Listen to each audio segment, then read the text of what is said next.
This is Fahad TV UG. Subscribe.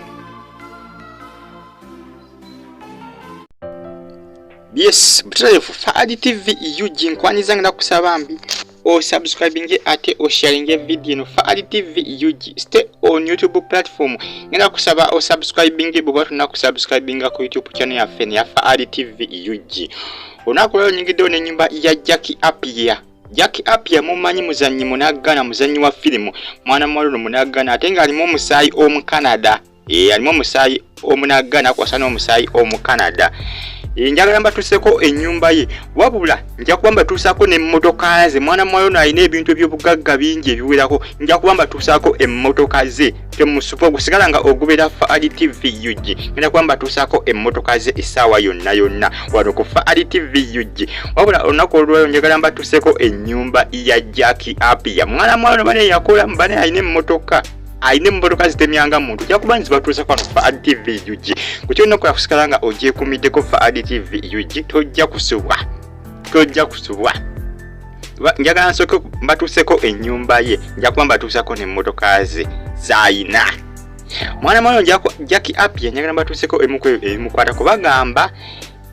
Appiah Canadian actor atenga munagana kugamba alimu omusaayi omu Canada n'omunagana musayi mutabule iranga omulimo gwe kuzanya filimu actress kuzanya filimu iranga nawangudde award nyingi nnyo eziwera kalina wali yawangula eya 2010 eya Africa Movie Academy Awards iranga yawangula award eya loro nga yali asinze okuzanya filimu wano mu Africa Appiah mwaka gwa 2010 ne 2007 iranga yazalibwa nga 5 December 1983 aine emyaka 38 ejobukulu yazalibwa wali mu Toronto Canada abasinga bali mu Los Angeles yazalibwa mu Ghana nedda munayi yazalibwa wali mu Canada mu Toronto kibuga bakita Toronto mu gwanga lya Canada njagala mbatuseko amakage gega amakage munayi bwe gatubeganyirira babi mwana mwalono yakolamu Yana chiwala kino kina sente banna myaka 38 ndozo mulengerawo yali asowodde omulengerawo kina sente kyana chiwala kino atenga kinyirira kyana chiwala kijja Appiah n'abaana talina bangi nnyo Appiah ayina omwana omuyekka just one child ayina omwana omuyekka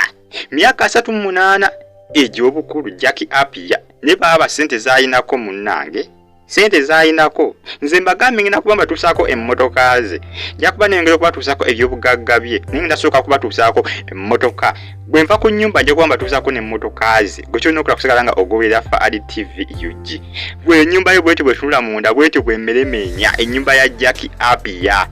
ennyumba ya Appiah banange mwana muwala ono lwakuba kati amakanda sinze gasimba nnyo mu ggwanga lya Ghana naye nga azaalibwa mu Canada mu kibuga bakita Toronto mu ggwanga lya Canada gyazaalibwa naye nga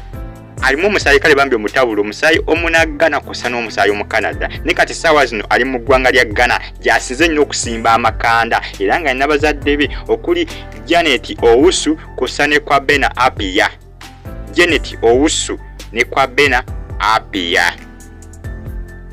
mama we ye Janet Owusu taata ye kwa Bena Appiah bibazadde ba Appiah makage banaye gatabbu nnyo makage bambi ga mutawana nnyo gasangibwa wali mu ggwanga lya Ghana ekibuga bakiyita Accra gyosanga makaga Appiah ekibuga bakiyita Accra mu ggwanga lya Ghana Appiah ono munaye kyana kiwala bambi kyakolamu kirina akasente amakaganyirira banange era nga bagamba Appiah yafumbirwa mwaka gwa 2005 era nga alina omwana omu yeka just banaye abantu abagagga tebazaala abagagga tebazaala nnyo naye abavu bazaala abavu babazaala nga bumindo zolengera amaka baneganyirira omwana mwala yazimba amaka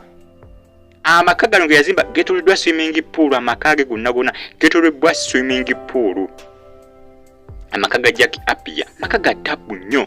amaka ga mutawana nnyo tengera amaka Appiah yakola mbanaye era nga bali bagamba nti Appiah abamu bali batambuza amawulire nti Appiah mulongo naye nga Appiah si mulongo munnaye just ayina omwana muwala amufaanana bani wali mwana muwala amufaanana nnyo wali mu ggwanga lya Ghana era abasinga bali batanse okutambuza amawulire mu ggwanga lya Ghana nti Appiah mbu ayinza okuba mulongo era mbu ayina muganda we bwe baazaalibwanga balongo naye tikyali kituufu ekyo era nga bagamba Appiah muzannyi wa firimu era nga bamukozesa ku bipande mu ggwanga lya Ghana bamutimba ku bipande n'alangira kampuni obulango akuba n'obulango kampuni Appiah bannaye mwana mwawono mugagga gega amakage gasange bali mu ggwanga lya Ghana mu kibuga Accra banaye kyakolamu ekyanakiwala kino kyakolamu gamazima kyakolamu firimu alina nyingi nnyo Appiah nkiwe mumumanyi bannaye omuntu yenna ng'onyumirwa nnyo firimu z'abantu bano abanaggana ng'onyumirwa nnyo ebinaggana kusa ne firimu z'Abanigeria kuba ye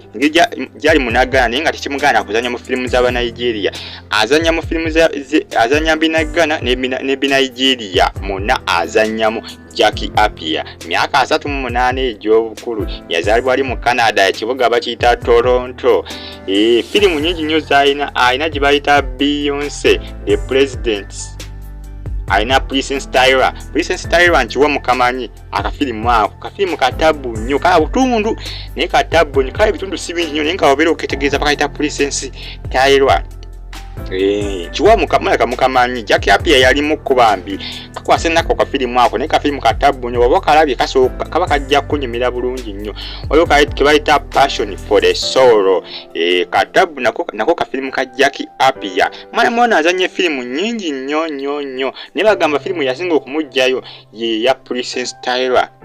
Princess Tyra firimu yasinga okujjayo nnyo Appiah ndozi omulengerawo ng'asobodde maka baana bawala bakolamu myaka mitono ye sente zayinako mbagambe na batuusako emmotoka ze muzirabeko bakase nti abaana bakolamu ndi ku makage leero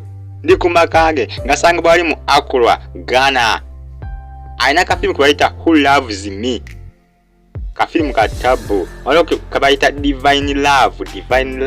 waliwo kebayita Art of Man mwana mwana alina firimu alina kebayita Perfect Picture bufirimu bungi nnyo alina firimu nyingi nnyo Appiah so okuzinonyako firimu ze bambi zonna firimu za tabu nnyo bambi amakage geego munnaye wawe wakasiba Appiah gasangibwa wali mu Ghana ekibuga bakiyita Accra gye gasangibwa ekibuga bakiyita Accra ekibuga kya Ghana